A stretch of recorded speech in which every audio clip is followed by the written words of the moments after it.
નમસ્કાર દર્શક મિત્રો, જીટીપીએલની ગુજરાતી ચેનલના સર્જક સાથે સંવાદમાં આપનું સ્વાગત છે. દર્શક મિત્રો, સર્જક એટલે એક એવું એન્ટેના જે પરમાત્માના સંવેદનો ઝીલીને સમાજને કંઈ નોખું અનોખું પ્રદાન કરતા હોય છે. આપણે અનેક કવિ લેખકો, અનેક શિલ્પકારો સાથે વાતચીત કરી છે, આપની સાથે રૂબરૂ કરાવ્યા છે. આજે સ્ટુડિયોમાં જીટીપીએલ પરિવાર વતીને આપ સૌ દર્શક મિત્રો વતી બેન શ્રી આશાબેન નાણાવટીનું સ્વાગત કરીએ. નમસ્કાર બેન. નમસ્કાર. આશાબેન, નામ તો મેટ્રોમાં ઠાઠનગરમાં આપનો જન્મ અમદાવાદમાં. જી. સાઉથમાં જઈને પ્રાથમિક શિક્ષણ બધું આપનું સાઉથમાં ઘણું બધું જીવન આપનું વીત્યું છે. તો મૂળ આપનું પ્રાથમિક શિક્ષણ ક્યાં ગયું, માધ્યમિક શિક્ષણ ક્યાં ગયું અને ઉચ્ચ શિક્ષણ ક્યાં સુધી લીધું આપે અને ક્યાં લીધું? હા, એટલે મારો જન્મ અમદાવાદમાં થયેલો, પણ મારું બાળપણ, મારું ઉછેર, મારું શિક્ષણ, સ્કૂલ, કોલેજ બધું ત્રિચનાપલ્લી, તમિલનાડુ, દક્ષિણ ભારતમાં થયેલો છે, જ્યાં વર્ષો પહેલાં મારા દાદા સ્થિત થયા હતા અને અમારા હીરાનો અને સોના ચાંદીનો વેપાર હતો અને ખૂબ સમૃદ્ધ અને પ્રતિષ્ઠા સાથે અમારું ત્યાં કુટુંબ હતું. ત્યાં મારો જન્મ. અને મારા માતા પિતાની હું એકને એક દીકરી અને ખૂબ લાડલી ઘરમાં બધાની. અને મારા દાદીએ જ મારું નામ આશા આપ્યું, કારણ કે ઘરમાં બીજા બધા છોકરાઓ હતા, તો મારા માતાને એવું કીધું કે તું દીકરી લઈને આવજે. તો મેં જ્યારે મારો જન્મ થયો તો મારા દાદીએ કીધું કે તે મારી આશા પૂરી કરી છે, એટલે આપણે એનું નામ આશા પાડીશું. ક્યાં વાત. એટલે એ વર્ષોમાં મારા દાદીએ એવું વિચાર્યું કે દીકરી જોઈએ છે. ના ના, આપણો તો સાચી જ વાત છે. આમ બી આપણે તો આદ્યશક્તિ અંબાના ભક્તો છીએ. આપણી સંસ્કૃતિ માતાજીની છે, જગતજનની જગદંબાના. એટલે ભારત પરાજિત ક્યારેય થતો નથી, કારણ કે ચંદ્ર કેન્દ્ર છે. આખું દુનિયા બધી જ લડી લડીને હવે થાકવા આવી છે. ભારત હવે તૈયાર થાય છે. એટલે ભારત માતા આપણે કહીએ છીએ, આપણી ભૂમિ માતાની છે. એટલે પેશન છે, ચંદ્ર કેન્દ્ર છે, સહન શક્તિ છે. બેન, તામિલનાડુ અને ગુજરાત પછી ક્યારથી ગુજરાતમાં આવીને વસવાટ કરો છો ને કેમ? લગ્ન પછી મારે ગુજરાતમાં આવવાનું થયું, કારણ કે મૂળ તો ગુજરાતી અમે. એટલે અહીંયા કોઈક રિલેટિવે સૂચન કર્યું આ ફેમિલી વિશે અને પછી અમે મળ્યા અને ગમ્યું. તો મેરેજ અહીંયા થયું? મેરેજ અહીંયા થાય. એટલે મેરેજના પછી અહીંયા ગુજરાતમાં રહેવાનું થયું? જી, અમદાવાદમાં. એ પહેલાં હું ત્રિચનાપલ્લીમાં જ કોન્વેન્ટ સ્કૂલમાં ભણેલી, ઇંગ્લિશ મીડિયમમાં. પણ મારા ફાધર બી ત્યાંના બોર્ન એન્ડ બ્રોટઅપ, એટલે બિલકુલ તામિલ બ્રાહ્મણ જેવા જ લાગે. તો એમને એવો વિચાર કે જે દેશમાં આપણે રહીએ છીએ એ દેશની ભાષા, સંસ્કૃતિ બધી પૂરેપૂરી આપણે અપનાવવી જોઈએ. એટલે હું કોન્વેન્ટ સ્કૂલમાં ભણી ઇંગ્લિશ મીડિયમમાં, પણ મને સેકન્ડ લેંગ્વેજ તરીકે મેં તમિળ લેવડાવ્યું અને એ આગળ જતાં મને ઘણું ઉપયોગી રહ્યું. જ્યારે હું ભરતનાટ્યમ શીખતી હતી, કર્ણાટિક મ્યુઝિક શીખતી હતી અને લોકો સાથે કમ્યુનિકેશનમાં એમની સાથે આપણે એક થઈને વાત કરી શકીએ, જુદા ના પડીએ એમનાથી. બિલકુલ. તો એ એમની ફાર સાઇટેડનેસ હતી. તો એવી રીતના ભણતર રહ્યું કોન્વેન્ટ સ્કૂલમાં. અને મારા માતા અમદાવાદના, અને એ પરણીને ત્યાં ગયા. પણ એ ખૂબ પ્રેમાળ, હસમુખા અને મળતાવડા, એટલે એ પણ ત્યાં બહુ સરસ રીતે સેટલ થયા. અને એ લોકો બંને જણ ત્યાંના બધા જે ઇન્સ્ટિટ્યુશન્સ હોય, ક્લબ્સ હોય, એ બધામાં મેમ્બર અને બધી વસ્તુઓમાં ભાગ લેવું. એટલે એક બહુ મચ લવ્ડ અને પોપ્યુલર કપલ કહી શકો તમે. તામિલનાડુ કેવું લાગ્યું? આપ તો 25 વર્ષ સુધી ત્યાં, મતલબ તમારી મેરેજ સુધી 20-25 સુધી ત્યાં રહ્યા? હા, 21 વર્ષ. તો ખૂબ સુંદર દેશ અને ખૂબ પ્રેમાળ લોકો અને સંસ્કૃતિ તો એમની ખૂબ સરસ. આઈ થિંક તામિળ ભાષા એ એકદમ ક્લાસિકલ ભાષા જ ગણી શકાય. ખૂબ સુંદર, દ્રવિડ અને બહુ આપણી જૂની સંસ્કૃતિ જી એમણે જાળવી રાખી છે ત્યાં. અને નૃત્ય, સંગીત, ભાષા બધા માટે એ લોકોને ખૂબ પ્રેમ અને પ્રાઇડ પોતાની લેંગ્વેજ અને કલ્ચર માટે. આમ થોડા કન્ઝર્વેટિવ પણ બહુ પ્રેમાળ. એટલે અત્યારે તો આપણે તો સાઉથમાં ફરવા જઈએ, અલપ જલપને આવી જઈએ. અત્યારે સાઉથની મૂવી જોઈએ એટલે કદાચ ત્યાં આપણને કટ્ટમ કટ્ટા ને એવું જ બધું અહીંયા મૂવીમાં બતાવે છે એવું, પણ તમે કહો છો એવું નથી ત્યાં? ના, એ મૂવીઝ એ એ જસ્ટ આઈ થિંક એન્ટરટેનમેન્ટ માટે એવી રીતે બનાવતા હશે. બાકી એ લોકોનું સંસ્કૃતિ તો ખૂબ જ સુંદર છે. બરાબર. તામિલનાડુની ગમતી 2 બાબતો, છોડવાનું દુઃખ. એક તો ત્યાંના મંદિરો ખૂબ સરસ, જે નવા નથી બનતા, હા, જૂનામાં જે લોકો બધું જ કરી રહ્યા સરસ એ લોકો જાળવી રાખ્યું છે. અને એ લોકો ધાર્મિક બી ખરા. અને એ લોકોની જે આપણે શું કહેવાય ભરતનાટ્યમ છે, મ્યુઝિક છે, એ બધું બી ખૂબ સુંદર. એટલે હું એ બધું બી શીખેલી. હા, એ વાત કરવી જ છે આપણે આગળ. તો એ તામિલનાડુમાં પછી ભરતનાટ્યમમાં જોડાવ છો ક્લાસમાં, અને ત્યાં પછી વિશારદ થાવ છો? ના, એટલે એ વખતે બહુ ક્લાસનું એવું ચલણ નહોતું. એટલે હું 7 વર્ષની થઈ ત્યારે મારા ફાધરે પ્રાઇવેટ ટ્યુશન, ઘરે જ ગુરુ આવતા હતા, અને ભરતનાટ્યમ ચાલુ કરાવ્યું. અને 10 વર્ષની થઈ એટલે 1971માં મારા ગુરુને એવું લાગ્યું કે હું અરંગેટ્રમ માટે તૈયાર છું. તો થોડુંક શરૂઆતમાં મારા પેરેન્ટ્સને છેલ્લો પડાવ છે. હા, એટલે ના, પહેલો પડાવ જે કહી શકો. એક કોર્સ તમારો પૂરો થાય એટલે ફર્સ્ટ ટાઈમ તમે પબ્લિક પરફોર્મન્સ જે આપો સ્ટેજ ઉપર, એને અરંગેટ્રમ કહેવાય. અરંગેટ્રમનો મિનિંગ જ to climb the stage. Okay. તો એ રીતનું 10 વર્ષની ઉંમરે અરંગેટ્રમ થયું. તો સામાન્ય રીતે આમંત્રિત મહેમાનો હોય તો 200-250 માણ થતા હોય છે. પણ એ વખતે અમારો હોલ આખો ભરાઈ ગયો હતો. એવી વાત મને કરવામાં આવી કે 1500 માણસ હતા. વાહ. અને આ અમે એવું માનીએ છીએ કે અમારી ગુરુની કૃપા અમારા ઉપર. પૂજ્ય શ્રી મોટા, જે આપણા ગુજરાતના બહુ મોટા સંત છે, બની ગયા. એ અમારા કુટુંબ સાથે વર્ષોથી સંકળાયેલા. એ એવું માનતા હતા કે આ મારું પિયર છે. અને એમનું વચન હતું કે વર્ષમાં 3 મહિના હું તમારી સાથે રહીશ, અને ગુરુ પૂર્ણિમા વખતે અચૂક ત્યાં હોય.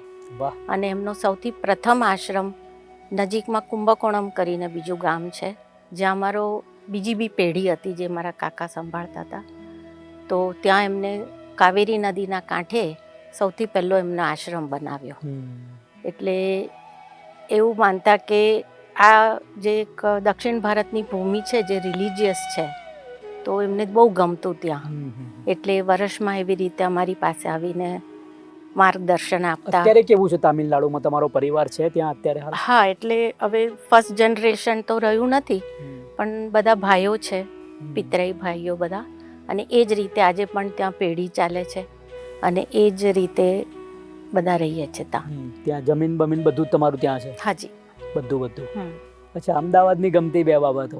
અમદાવાદમાં મને લાગે છે લોકોને જીવન કેવી રીતે મજાથી જીવવી, સોશિયલ, અને વેપારી પ્રજા હોવાથી આઈ થિંક મની મેટર્સ બહુ જ સારી રીતે સમજી શકે છે એ લોકો. એ સારી બાબત છે. હા, સારી જ વસ્તુ છે ને, કારણ કે ફાઇનાન્શિયલ સ્ટેબિલિટી વગર તો બીજી બધી વસ્તુઓ મુશ્કેલ થઈ જાય થોડી. ક્યાં વાત. ગમતી 2 બાબતો જે ના ગમતી હોય અમદાવાદની કંઈ ના ગમતી એવું ના કહી શકાય, પણ આજકાલ થોડુંક ટ્રાફિક જરા વધારે પડતો થઈ ગયો છે, જેનું કોઈ રેગ્યુલેશન નથી. તો એ બાબતમાં થોડું ધ્યાન અપાય તો સારું. બાકી કંઈ મને એવું લાગતું નથી. આઈ થિંક જે લોકો બહારથી અમદાવાદ આવીને રહે છે, એ લોકોને પાછા જવું નથી હોતું. એટલા બધા રંગાઈ જાય છે. આશાબેન, જમવાનું શું ભાવે છે? બધું જ ભાવે મને. કોઈ વસ્તુ ના ભાવે એવું બનતું જ નથી. મને દરેક વસ્તુ ભાવે. બધું ભાવે છે. અને હું બધું બનાવવું બી ખરું ઘરે. મને રસોઈનો બી શોખ છે. અમે ઘરે બધું બનાવીએ. અચ્છા, સુગમ સંગીત પણ સરસ ગાઓ છો આપ. તો આ ગાવાનો શોખ કઈ રીતે વળગ્યા છે? એટલે ત્યાં સાઉથમાં જ ભરતનાટ્યમ કર્યું, એની પછી સાથે સાથે કર્ણાટિક મ્યુઝિક પણ કર્યું, જે મને એ રીતે બી ઉપયોગમાં આવ્યું. નૃત્યમાં બી ઉપયોગમાં આવે. તમિલ ભાષા તો શીખતી હતી જ, એટલે આ 3નો સમન્વયથી મને સારું રહ્યું ત્યાં. અને કુંભકોણમમાં મેં જે વાત કરી, ત્યાં દર 12 વર્ષે એક વખત કુંભ મેળો થાય છે. જેમ પ્રયાગ ને નાસિક, ઉજ્જૈન, હરિદ્વારમાં થાય છે, એવું ત્યાં પણ થાય છે, કાવેરી નદીના કાંઠે. એ સાઉથનું કાશી ગણાય છે. તો ત્યાં મારા બીજા એક ગુરુ હતા, એ ત્યાં મને ડાન્સ કરવા પણ પરફોર્મન્સ માટે લઈ ગયા હતા. એટલે એવી બધી પ્રવૃત્તિઓ ત્યાં ઘણી થઈ. અને એમ કરતાં સંગીતમાં એટલું જ ખ્યાલ હતો કે ક્લાસિકલ મ્યુઝિક હોય ભજન હોય અને આપણું અહીંનું ગરબાનું વધારે સાંભળેલું એ વખતે. સુગમ સંગીત એક જોનર છે એવું મને ખબર જ નહોતી એકચ્યુઅલી સ્પીકિંગ, એવું હતું. તો એટલે ક્લાસિકલ શીખ્યા એટલે સુગમ આવડી ગયું. એટલે અહીંયા આવ્યા પછી અહીંયા હું આપણે ગાંધર્વ મહાવિદ્યાલયમાં જઈને અહીંનું હિન્દુસ્તાની શીખી, જે મધ્યમાં પૂર્ણ સુધી પરીક્ષાઓ આપી. વાહ. હા, ત્યારે પણ એમ જ મનમાં હતું કે ક્લાસિકલ મ્યુઝિક હોય એમ. પણ પછી સંપર્કમાં અહીંના જે બધા કલાકાર હતા, જેમ કે નયનભાઈ પંચોલી છે, ડૉક્ટર શેફાલીબેન છે, અને છેલ્લે કોરોના વખતે સૌમિલભાઈ મુનશી સાથે બી સ્ટડી કરવાનો લાભ મળ્યો મને. ત્યારે મને સુગમ સંગીતની મહત્તા અને કેટલું સુંદર એક જોનર છે, ગુજરાતી ભાષા વિશે થોડું વધારે સમજ પડી. તો એ વખતે મને વધારે ખ્યાલ આવ્યો એનો. પરિવારમાં કોણ કોણ છે ને પરિવારની હૂંફ કેવી આશાબેન આ બધું કરતા હોય? પરિવારમાં અત્યારે મારા સાસુ છે, જે પોતે પણ એક આર્ટિસ્ટ છે, અને મારા હસબન્ડ છે. મને બાળકો 2 છે. એક મારી દીકરી છે જે કેલિફોર્નિયા યુએસએમાં રહે છે. એ પણ નૃત્ય અહીંયા પણ શીખી, ત્યાં પણ જઈને ભરતનાટ્યમ પરસ્યુ કરે છે, અને એના 2 બાળકો છે. અને એના આ જે પ્રવૃત્તિમાં એના હસબન્ડ ખૂબ જ એને સાથ આપે છે. એટલે એ પરિવાર બી બહુ સરસ રીતે ત્યાં એ લોકો એમનું જીવન જીવે છે. અને અમારી સાથે મારો સન છે આનંદ નાણાવટી, અને મારી ડોટર ઇન લો છે રાશિ. તો અમે બધા સાથે રહીએ છીએ. અને મારો દીકરો છે મિકેનિકલ એન્જિનિયર થયો છે. દીકરી લંડનથી મેનેજમેન્ટ કરીને આવી. અને એ લોકોનું મળવાનું એ રીતે બન્યું કે મારો દીકરો one of the founder trustees of an NGO, Aasman Foundation. હા, તો એના પ્રોજેક્ટ્સમાં જ વોલન્ટરી વર્કમાં આવી રાશિ, અને ત્યાં એ લોકો મળ્યા. અને એક સરખું વિચારસરણી હોવાથી આકર્ષાયા, અને પછી એ સંબંધ લગ્નમાં પરિવર્તન થયું. અને આજે બી એ લોકો બંને ખૂબ એમાં ઇન્વોલ્વ છે, અને એ સરસ રીતે એ સોશિયલ વર્ક આગળ ચાલે છે. વાહ. તો પરિવારની હૂંફ મસ્ત છે આશાબેન. એકદમ અમે બધા બહુ જ પ્રેમથી 3 જનરેશન્સ અહીંયા સાથે રહીએ છીએ. વાહ. યસ. વાહ. આશાબેન, ફરવા જવાનું કહેવામાં આવે તો ક્યાં ગમે? મને ફરવાનો નાનપણથી શોખ, કારણ કે મારા ફાધરને બી બહુ શોખ.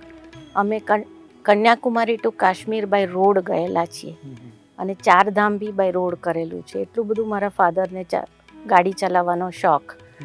એટલે એ શોખ તો ચાલુ જ છે. હવે પછી વચ્ચેના અમુક વર્ષો એટલું બધું આપણે ના કરી શક્યા બીજા રેસ્પોન્સિબિલિટીઝના હિસાબે. અને હવે દીકરી USA છે એટલે વધારે ત્યાં જવાનું બને છે. એવું વર્ષમાં એકવાર એવું થઈ જાય. ભવિષ્યનો શું પ્લાન છે? ભવિષ્યનો કોઈ પ્લાન નથી કરતી. એઝ એન્ડ વેન પ્રેઝન્ટમાં જીવવું અને મજા કરવી. છતાં એવું હોય કે આસમાનનું આ કામ કરવું છે કે આસમાનનું કામ તો એકચ્યુઅલી મારો સન અને ડોટર ઇન લો વધારે કરે છે. અમે બધી રીતે સપોર્ટ એમને કરીએ, ફાઇનાન્શિયલી કે બીજી કોઈ બી રીતે એમને કોઈ બી પ્રોજેક્ટ્સમાં. અને આગળ જતાં બસ આવું કંઈક સારું કામ આપણાથી થાય, કદાચ થોડુંક સંગીતમાં વધારે સમય અપાય તો એવું કંઈક કરવું. તામિલનાડુની કોઈ પ્રાર્થના તમે શરૂઆતમાં જે એ મ્યુઝિક શીખતા હતા તે વખતે કોઈ પ્રાર્થના તમે જે કોઈ? હા, એની એક નાની પ્રાર્થના બિલકુલ દર્શક મિત્રોને સંભળાવીએ આપણે. એની સ્ટાઇલ થોડીક અલગ પડે. બિલકુલ ઈર્ષાદ એ જ જોવું છે. આવકાર.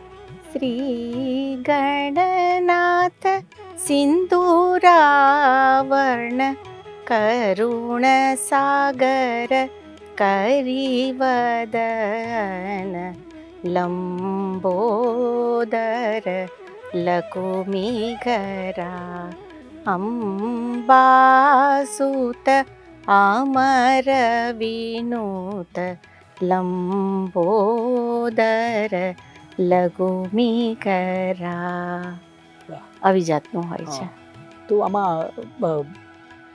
એ પ્રેયર એકદમ, આમ તો તમને સાઉથનું મ્યુઝિક સાંભળવું બહુ ગમે, તે પાછળનું તમને શું કારણ લાગે છે? આવું કેમ હોય? એમ આપણું ધમાલિયું મ્યુઝિક છે થોડું બોલિવૂડનું, આપણે સુગમમાં મજા આવે છે આપણા ગુજરાતીમાં, છતાંય પણ સાઉથનું તમને ખબર પડે ના પડે વર્ડ્સ, પણ તમે ફિલિંગ્સ સાથે જોડાઓ. તો આશાબેન, તમે તો ગુજરાતી જાણો છો, તામિલ મ્યુઝિક પણ શીખ્યા, તો તમને કયો ભેદ એવો લાગ્યો કે આના કારણે સાઉથનું મ્યુઝિક ખૂબ સુંદર છે? ને આપણું મૂળ જે મ્યુઝિક છે સાઉથનું કહો કે ઇવન આપણું બીજું કોઈ બી મ્યુઝિક, જ્યાં ભાવ છે કે સ્પિરિચ્યુઆલિટી છે, આપણે આઈ થિંક ભજન, આપણામાં જે ભક્તિ ભાવ જે હોય છે આપણા સંગીતમાં, તમે મરાઠી સંગીતમાં પણ જુઓ, બેંગોલીમાં પણ જોઈ શકો છો, આપણે અન્ય સ્ટેટ્સમાં પણ હોય છે. ભક્તિ જોડાય છે તો એ ભક્તિ પ્રસાદ બની જોડાય જાય છે તો એ સુંદર જ લાગે છે. એના માટે શબ્દની બહુ જરૂર નથી પડતી. ઓકે, તમારો ભાવ જોડાવો જોઈએ. યસ, તમારી ઇનોસેન્ટ, તમારું નિર્દોષતા અને આ બધું જ એક સાથે આઈ થિંક એ જ આપણું બેઝિક કલ્ચર છે. અને દ્રવિડ સંસ્કૃતિ જે આપણી જૂનામાં જૂની, કારણ કે વર્ષોથી દયાનંદ સરસ્વતી આર્ય સમાજની સ્થાપના કરી. દ્રવિડો અત્યાર સુધી નથી સ્વીકારતા કે આ ભારત તો અમારો છે, આર્યો બહારથી આવ્યા છે. હા, આ પરિસ્થિતિ સાચી છે.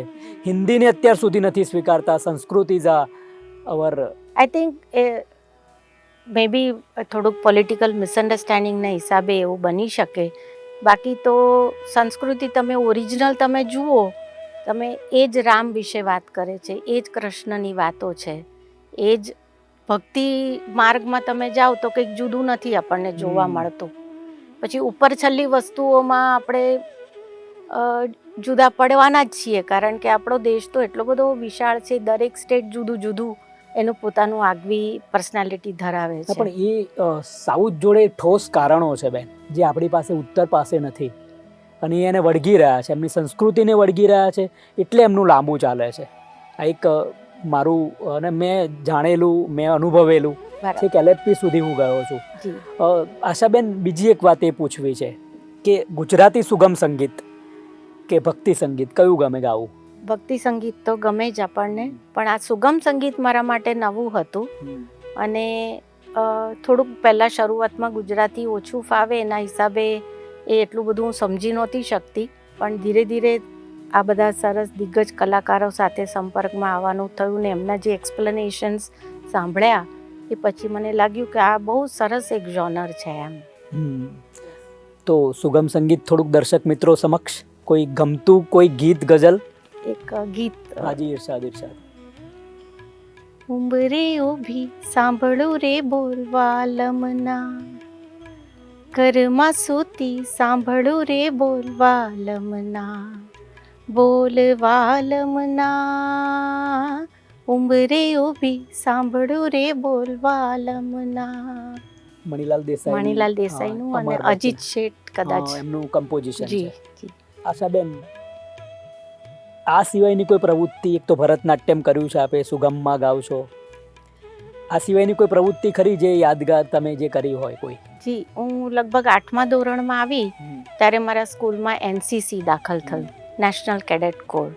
તો એમાં હું જોડાઈ અને ઘણા બધા કેમ્પ્સ એટેન્ડ કર્યા, અને એમાં શૂટિંગમાં મારું સારું પરફોર્મન્સ હોવાથી જે 4TN ગર્લ્સ બેટાલિયન કહેવાય, જુનિયર સ્ક્વોડ, એની ટીમમાં હું હતી.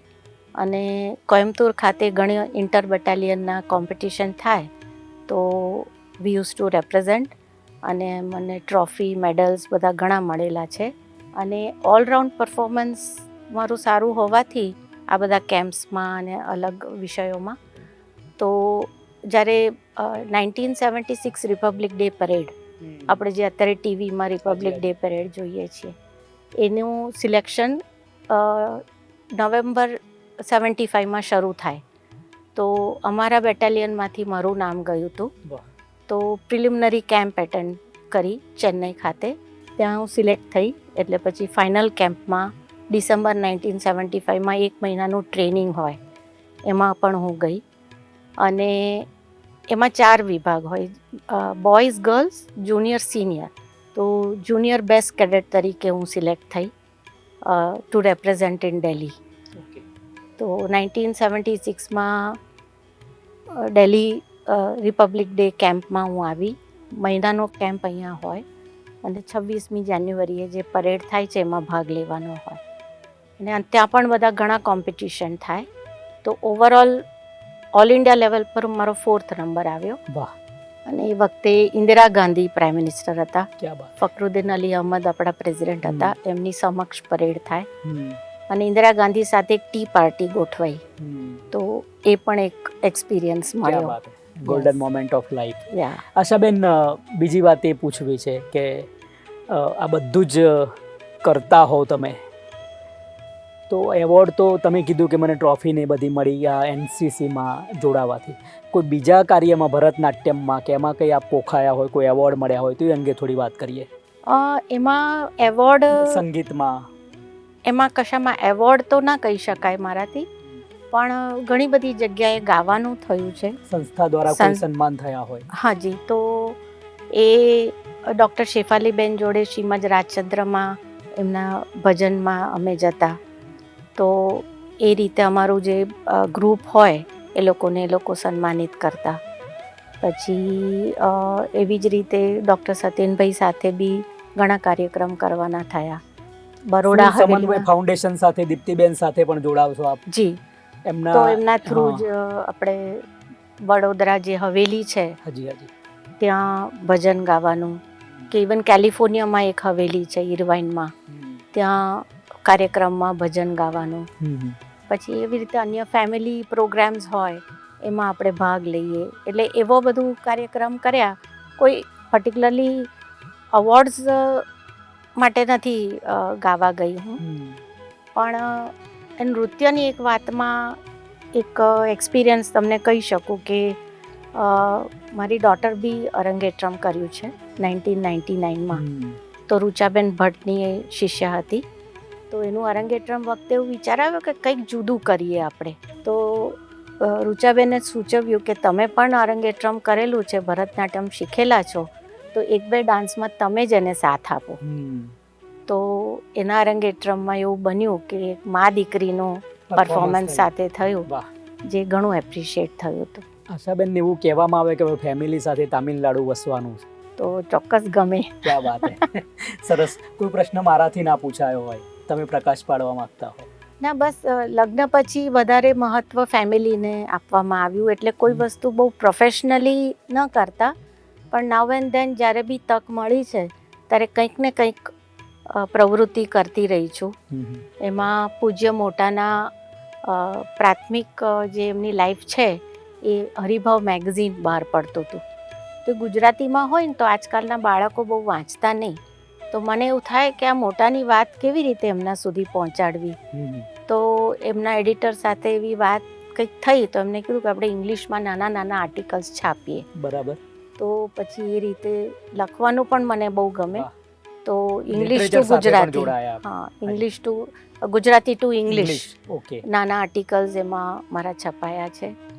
પછી કુકિંગનું બી મને ઇન્ટરેસ્ટ બહુ. એટલે એક આઈના કુકરી ક્લબ છે, એની એક કોમ્પિટિશન હતી અથાણાની ગયા વર્ષે. તો એમાં મેં ભાગ લીધો. અને આપણે જે વોટરમેલોન કહીએ ને, તરબૂચ, એનો જે સફેદ ભાગ છે, જે જનરલી આપણે વાપરતા નથી, ઉપયોગ નથી કરતા, હા, એનો ઉપયોગ કરીને ગોળ કેરી જેવું અથાણું બનાવ્યું. અને I got the first prize for that. Very nice. તો આવું બધું બી જે કાર્ય કરીએ છીએ એમાં કંઈક ને કંઈ નવીનતા, કંઈક જુદું કરવું. હવે તો આપણી પાસે ઘણી માહિતી ઇઝીલી અવેલેબલ હોય છે. ઇન્ફોર્મેશનનો યુગ છે. બિલકુલ. સોશિયલ મીડિયાથી ઘણી બધી માહિતી યુટ્યુબથી મળી શકે એમ છે.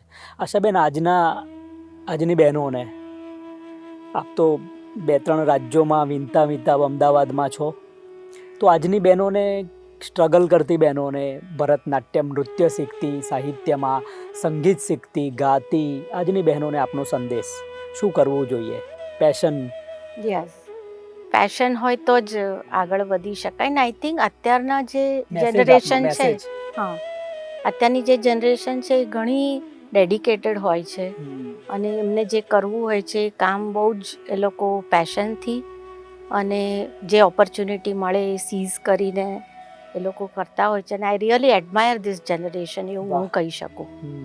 કે જે કદાચ એટલો બધો ખ્યાલ અમારી જનરેશનને ઓછો હતો, અથવા તો અમે બીજી વસ્તુઓને થોડી મહત્ત્વ આપી, પણ અત્યારની જનરેશન ખૂબ સારું કામ કરે છે એવું મારું પર્ટિક્યુલરલી મારો અભિપ્રાય છે. બિલકુલ, સવારે ચડ્ડામાં છોકરાને મૂકવા જવાથી લઈને સાંજ સુધીમાં એટલે ઘણી બધી બધું tough- manage- હા, એટલે આ બધું મેનેજ પેઢીમાં કરે છે.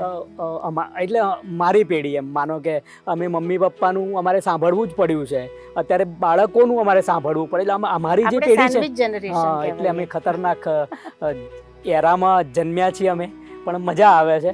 દર્શક મિત્રો, આપણે આશાબેન નાણાવટીને મળી રહ્યા હતા. ખૂબ સુંદર તામિલ દ્રવિડ સંસ્કૃતિમાંથી જન્મીને ત્યાંની આપણી રિલિજિયસ, આપણી ધાર્મિક પરંપરાઓને લઈને અમદાવાદના ઠાઠનગરમાં વસે છે.